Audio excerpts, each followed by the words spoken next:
ಒಂದು ದೊಡ್ಡ ಮರದಲ್ಲಿ ಮೈನಾ ಹಕ್ಕಿ ಒಂದು ತನ್ನ ಗಂಡ ಮತ್ತು 2 ಮರಿಗಳೊಂದಿಗೆ ಸುಖದಿಂದ ವಾಸಿಸ್ತಾ ಇತ್ತು.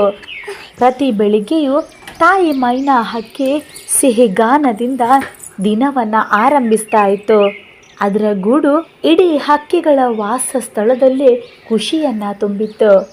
ಬೇಸಿಗೆ ಮುಗಿದು ಮಳೆಯ ಋತು ಅಪ್ಪಳಿಸುತ್ತಾ ಇತ್ತು. ಆಕಾಶದಲ್ಲಿ ಕಪ್ಪು ನೀಲಿ ಮಂಜು ಹರಡಿದಂತೆ ಮಳೆಯ ಸುಳಿವು ಕೂಡ ಸಿಕ್ಕಿತ್ತು. ಒಂದಿನ ಗಾಳಿ ಮಳೆ ಕೂಡಿದ ಭಾರೀ ಮಳೆಯೊಂದು ಸುರಿದು ಬಿಡ್ತು. ಗಾಳಿಯ ಅಬ್ಬರ, ಮಿಂಚಿನ ಕಿರಿಕಿರಿ ಹಾಗೂ ಗುಡುಗಿನ ಸದ್ದು ಕೇಳಿ ಮೈನಾ ಹಕ್ಕಿಯ ಮರಿಗಳು ಭಯಭೀತರಾಗ್ತಾರೆ.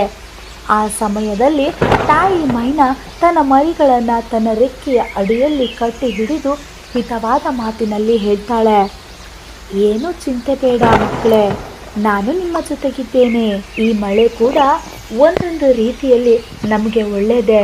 ಮೈನಾಳ ಗಂಡ ತಕ್ಷಣವೇ ಹೊರಗೆ ಹಾರಿ ಒಣ ಎಲೆಗಳು, ಮರದ ತುಂಡುಗಳನ್ನು ತಂದು ಕೊಡ್ತಾ ಗೂಡನ್ನು ಬಲಗೊಳಿಸ್ತಾನೆ.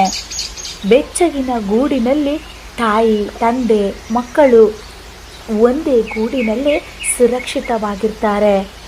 ಮಳೆ ನಿಂತ ಮೇಲೆ ಗಾಳಿಯಲ್ಲಿ ತಾಜಾ ನೆನಕಿನ ವಾಸನೆ ಹರಡಿದಾಗ ಮೈನಾ ಹಕ್ಕಿಯ ಕುಟುಂಬ ಗೂಡಿನಿಂದ ಹೊರ ಬಂದು ಪರಿಸರದ ನವ ಚೈತನ್ಯವನ್ನು ಆಸ್ವಾದಿಸ್ತದೆ.